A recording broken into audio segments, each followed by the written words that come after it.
കോഴിക്കോട് കക്കയത്ത് കാട്ടുപോത്തിന്റെ ആക്രമണത്തിൽ ഒരാൾ മരിച്ചു. സിയാദ് ഷംസുദ്ദീൻ ചേരുന്നുണ്ട് കോഴിക്കോട് നിന്ന് വിശദാംശങ്ങളുമായി. സിയാദ്, കഴിഞ്ഞ ദിവസം ഇതേ കക്കയം പ്രദേശത്ത് നാട്ടിലിറങ്ങി ഒരു കാട്ടുപോത്ത് ഭീതി വിധിച്ചിരുന്നു. ഇന്നലെ വൈകിട്ടോടുകൂടി തോണിക്കടവ് വെച്ച് ഈ കാട്ടുപോത്തിനെ വനം വകുപ്പ് അധികൃതരെല്ലാം ചേർന്ന് കാട്ടിലേക്ക് തുരത്തി അയക്കുന്ന ഒരു സാഹചര്യവുമുണ്ടായി. ഇതേ കാട്ടുപോത്ത് തന്നെയാണോ ഇന്നും നാട്ടിലിറങ്ങി ഒരാൾ മരിക്കുന്ന ഒരു സാഹചര്യത്തിലേക്ക് കാര്യങ്ങൾ എത്തിച്ചത്? സംഭവത്തിന്റെ സമഗ്ര വിവരങ്ങൾ എന്തൊക്കെ? വിനിഷ ഇന്ന് വൈകിട്ട് 3 മണിയോടെയാണ് കോഴിക്കോട് കക്കയത്ത് എബ്രഹാം എന്ന അവറാച്ചിന് പരിക്കേറ്റ നിലയിൽ കാട്ടുപോത്തിൻ്റെ ആക്രമണത്തിൽ പരിക്കേറ്റത്.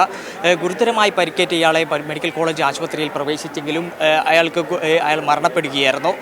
കൃഷിസ്ഥലത്തേക്ക് പോകുന്നതിനിടെയാണ് ഇത്തരത്തിൽ പരിക്കേറ്റത്. നമ്മളുടെ ഭാഗത്ത് ഇവിടുത്തെ പ്രദേശവാസികൾ പറഞ്ഞതനുസരിച്ച് കൂടുതലായിട്ടും ആളുകൾ എങ്ങനെയാണ്, അതായത് കഴിഞ്ഞ ദിവസം ടൗണിലടക്കം കാട്ടുപോത്തിൻ്റെ ആക്രമണം ഉണ്ടാകുന്ന സാഹചര്യം ഉണ്ടായിരുന്നു. അതിനിടെ ഒരു മാസം മുമ്പ് വിദേശികൾക്ക് പോലും കാട്ടുപോത്തിൻ്റെ ആക്രമണം ഉണ്ടായിരുന്നു. വനം വകുപ്പിൻ്റെ ആംബുലൻസിൽ തന്നെയാണ് ഇയാളെ പ്രവേശിപ്പിച്ചത്. ഇപ്പോൾ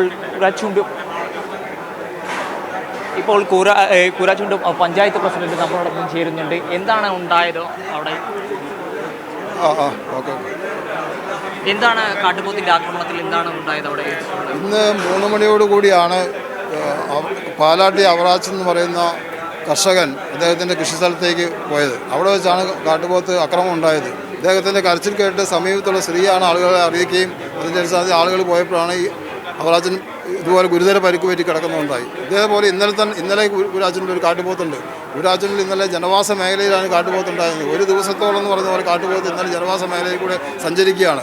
അതിൻ്റെ അടിസ്ഥാനത്തിൽ ഇന്ന് രാവിലെ 10:30 തന്നെ നമ്മൾ കളക്ടർക്ക് റിപ്പോർട്ട് കൊടുക്കുകയും കളക്ടറോട് ഈ കാട്ടുപോത്തിനെ വെടിവെച്ച് കൊല്ലാനുള്ള ഉത്തരവിടണമെന്ന് ആവശ്യപ്പെടുകയും ചെയ്തതാണ്. പക്ഷേ ഒരു നടപടിയും ഉണ്ടായിട്ടില്ല.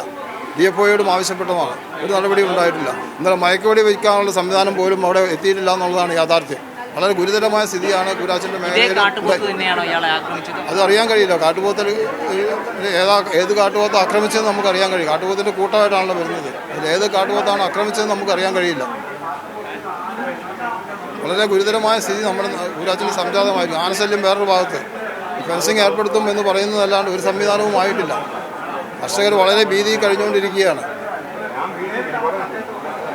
വിനിഷ, കൂരാച്ചുണ്ട് പഞ്ചായത്ത് പ്രസിഡന്റാണ് നമ്മളോടൊപ്പം ചേർന്നത്. അതായത് കൃഷിസ്ഥലത്തേക്ക് പോകുന്ന വഴിയാണ് അപ്രതീക്ഷിതമായി കാട്ടുപോത്ത് ആക്രമിക്കുന്ന സാഹചര്യം ഉണ്ടായത്. ഇപ്പോൾ നമ്മളോടൊപ്പം പ്രദേശവാസി കൂടി ചേരുന്നുണ്ട്. ചേട്ടാ, എന്താണ് ഉണ്ടായത് അവിടെ?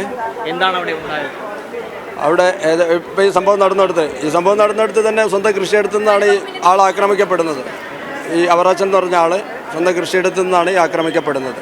വനം വകുപ്പിൻ്റെ ഒരു നിതാന്ത ജാഗ്രത ആവശ്യമുള്ള സ്ഥലത്ത് അതുപോലെയൊന്നും ഒരു സംരക്ഷണം അവിടെയുള്ള ജനങ്ങൾക്ക് കിട്ടുന്നില്ല. മൊത്തം ആ പ്രദേശം കൃഷിയിടങ്ങൾ മുഴുവൻ വന്യമൃഗശല്യത്താൽ ചുറ്റപ്പെട്ടിരിക്കുക. എല്ലാം നിരന്തര ആക്രമണം ഉണ്ടാകുന്നുണ്ട്. കഴിഞ്ഞ ദിവസം ടൂറിസ്റ്റ് കേന്ദ്രത്തിലൊരു ആക്രമണം നടന്നിട്ടും അതിന് മതിയായ ജാഗ്രത അവർ കൊടുത്തിട്ടില്ല. അതന്നെ ഒരു മിനിറ്റ്. ജനങ്ങളുടെ ഒരു പ്രതിഷേധമുണ്ട്. അതായത് കഴിഞ്ഞ ദിവസം ടൗണിലടക്കം ഇത്തരത്തിലുള്ള കാട്ടുപോത്തിൻ്റെ ആക്രമണം ടൗണിൽ ഇറങ്ങുന്ന ഒരു സാഹചര്യം ഉണ്ടായിരുന്നു. തുടർന്ന് കാട്ടുപോത്ത് ടൗണിൽ ഇറങ്ങുന്നതിനുള്ള സാഹചര്യം ഉണ്ടായിരുന്നു. അതിനെ തുടർന്ന് കാട്ടുപോത്തിനെ വനം വകുപ്പ് തുടർത്തിലായിരുന്നു. വനം വകുപ്പിൻ്റെ ഇടപെടലുണ്ടായിരുന്നു. വനം വകുപ്പിൻ്റെ വാഹനത്തിൽ തന്നെയാണ് ഇയാളെ മെഡിക്കൽ കോളേജ് ആശുപത്രിയിൽ പ്രവേശിച്ചത്. നിർഭാഗ്യവശാൽ ഇയാൾ മരണപ്പെടുകയായിരുന്നു. കൂടുതൽ നാട്ടുകാർ പറയുന്നതനുസരിച്ച് ഇയാളൊരു കൃഷിക്കാരനാണ്. അവിടെ ഉണ്ടായിരുന്ന സാഹചര്യം അനുസരിച്ചാണ് പെട്ടെന്ന് കാട്ടുപോക്ക് അപ്രതീക്ഷിതമായി ആക്രമിച്ചപ്പോൾ നെഞ്ചിന് കുത്തേറ്റതിനെ തുടർന്നാണ് സാഹചര്യം ഉണ്ടായത്. അത് തുടർന്നാണ് മെഡിക്കൽ കോളേജിൽ പ്രവേശിപ്പിച്ചത്. എന്നാൽ മരണം കീഴടങ്ങുകയായിരുന്നു.